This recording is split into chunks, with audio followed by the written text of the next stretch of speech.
Bharatiya Janata party में आज की तारीख में सीएम चुनते वक्त जाति के अलावा और भी कई मानदंडों का ध्यान रखा जाता है। विशेषकर दिल्ली राजधानी और यहाँ विपक्ष में अरविंद केजरीवाल जैसा दमदार व्यक्ति है, इसलिए यहाँ के सीएम का चुनाव और भी महत्वपूर्ण हो जाता है। दिल्ली का नया सीएम वही जो बीजेपी की कुछ कसौटियों पर खरा उतरेगा। वो कसौटियाँ क्या हैं, आज हम इस वीडियो में बात करने वाले हैं। नमस्कार, आप देख रहे हैं न्यूज कॉल 24। मैं हूं आपके साथ सुशील गिरीश। न्यूज कॉल 24 के खास प्रोग्राम सियासत 360 में आपका स्वागत है। भारतीय जनता पार्टी में संवैधानिक पदों पर जितनी भी नियुक्तियां होती हैं, उनके पीछे दूर की दृष्टि होती है। बिना किसी प्रयोजन के भारतीय जनता पार्टी में पिछले कुछ सालों से कोई फैसला नहीं होता है, चाहे पार्टी को इसके लिए कोई कुर्बानी ही क्यों न देनी पड़े। हालांकि चीफ मिनिस्टर की नियुक्ति का पहले भी कोई न कोई आधार ही रहता था। कांग्रेस के समय की बात हो या अब बीजेपी के समय की बात हो, सीएम के चुनाव में जाति महत्वपूर्ण हुआ करता था। पर भारतीय जनता पार्टी में आज की तारीख में सीएम चुनते वक्त जाति के अलावा और कई मानदंडों का ध्यान रखा जाता है। विशेषकर दिल्ली राजधानी है और यहाँ विपक्ष में अरविंद केजरीवाल जैसा दमदार व्यक्ति है, इसलिए यहाँ के सीएम का चुनाव और भी महत्वपूर्ण हो जाता है। आइए समझने की कोशिश करते हैं कि दिल्ली सीएम का चुनाव करते हुए भारतीय जनता पार्टी किन मानदंडों को परख रही है। वीडियो में आगे बढ़ने से पहले एक छोटी सी रिक्वेस्ट है, अगर अभी तक आपने चैनल को सब्सक्राइब नहीं किया है तो अभी सब्सक्राइब करके न्यूज कॉल 24 के परिवार का हिस्सा बने। वीडियो में आखिरी तक बने रहिए। सबसे पहला, जातीय समुदाय दिल्ली में सबसे महत्वपूर्ण होगा। दिल्ली में भी सीएम का चुनाव हो या पार्टी को विधानसभा चुनाव और लोकसभा चुनाव के लिए प्रत्याशी ढूंढने की बात हो, कोई भी पार्टी फैसले करते समय जातियों को जरूर ध्यान रखती है। हालांकि एक बात यह भी सत्य है कि अन्य राज्यों की तुलना में दिल्ली में कम से कम जाति को लेकर राजनीति कम हुई है। इंडियन एक्सप्रेस अपने सूत्रों के आधार पर लिखता है कि बीजेपी मुख्यमंत्री के अलावा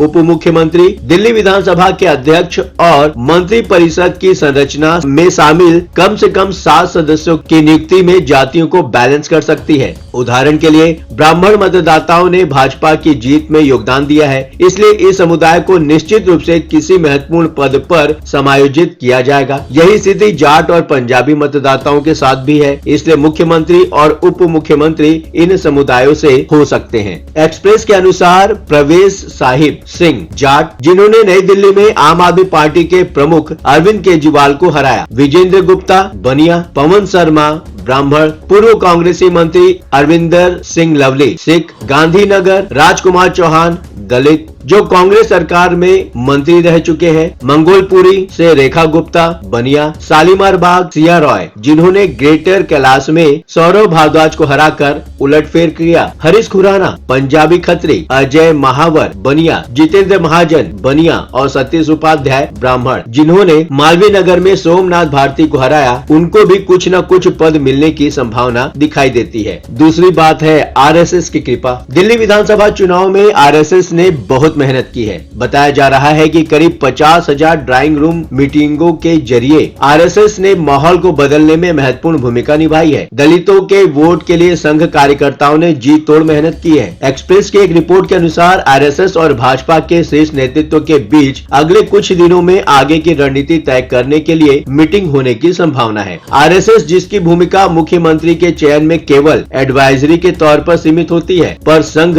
कई कारकों के आधार पर सुझाव देगा, जिसमें किसी विशेष जाति या समुदाय के मतदाताओं द्वारा भाजपा को दिए गए समर्थन को भी ध्यान में रखा जाएगा। एक बीजेपी नेता के अनुसार आरएसएस चाहता है कि करीब 55 वर्ष आयु वाले स्वच्छ छवि का नेता, जिसके पास संगठनात्मक अनुभव भी हो, उसे सीएम बनाया जाए। इसके साथ ही सरकार या विधानसभा में किसी महत्वपूर्ण पद के लिए कम से कम एक महिला नेता को चुना जाना तय है। इस तरह देखा जाए तो प्रमेश वर्मा कई मानदंडों पर खरे उतरते हैं। वर्मा भी संघ के कार्यकर्ता रह चुके हैं, वही पवन शर्मा भी एक प्रमुख दावेदार है। न केवल आरएसएस के करीबी हैं और दिल्ली भाजपा के संगठन महासचिव के रूप में सेवा कर चुके हैं, बल्कि वे दिल्ली भाजपा के पुराने नेतृत्व के साथ भी घनिष्ठ संबंध रखते हैं। वो जो यूपी और हरियाणा और राजस्थान को साधने में सक्षम रहा, उस पर भी बात कर ली जाए। दिल्ली का सीएम जो भी बनेगा, उससे उम्मीद उम्मीद की जा रही है कि वो हरियाणा, पश्चिमी यूपी और राजस्थान में प्रभावी हो। इस आधार पर देखा जाए तो राजस्थान में ब्राह्मण मुख्यमंत्री, यूपी में ठाकुर और हरियाणा में ओबीसी हैं। इसलिए कम से कम ब्राह्मण और ठाकुर तो बनने से रहे। महाराष्ट्र में भी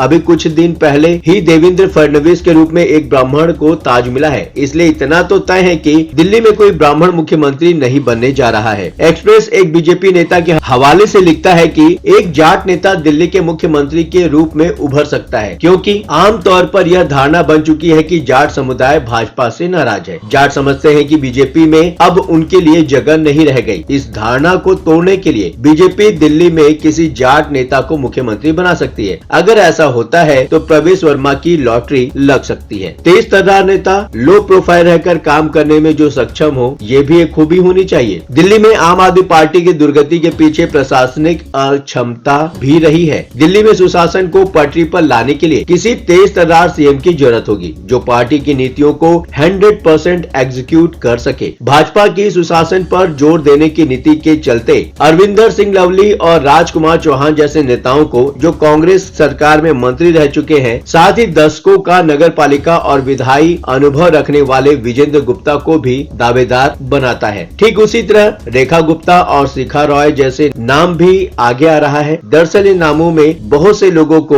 बहुत से पदों के लिए एडजस्ट किया जा सकता है। अब कौन व्यक्ति कौन सा पद पाने वाला है, ये तो आने वाला समय ही बताएगा। इस पर आपका क्या सोचना है? कमेंट बॉक्स आपका है। बेझिझक अपने विचार कमेंट बॉक्स में शेयर करें कि कौन दिल्ली का मुख्यमंत्री बन सकता है। हाँ, चलते चलते ये बात भी बताना जरूरी है कि न्यूज कॉल 24 अपने दर्शकों की राय और सूचनाओं के लिए हमेशा खुला है। अगर आपके पास कोई महत्वपूर्ण खबरें, अहम घटना, सामाजिक मुद्दा या कोई ब्रेकिंग अपडेट हो तो वीडियो में दिए गए नंबर पर व्हाट्सएप द्वारा आप हमसे संपर्क कर सकते हैं। हम आपकी गोपनीयता की पूर्ण सुरक्षा का आश्वासन देते हैं। आपके विचार, आपके सुझाव हमारे लिए मायने रखते हैं। अब आपकी बात नहीं रहेगी अनसुनी। ये प्लेटफॉर्म है आपका, आपकी आवाज को बुलंद करने का। वीडियो पसंद आया हो तो लाइक करें, साथ ही चैनल को सब्सक्राइब करना ना भूलें। लगातार खबरों के लिए बने रहिए न्यूज कॉल 24 के साथ।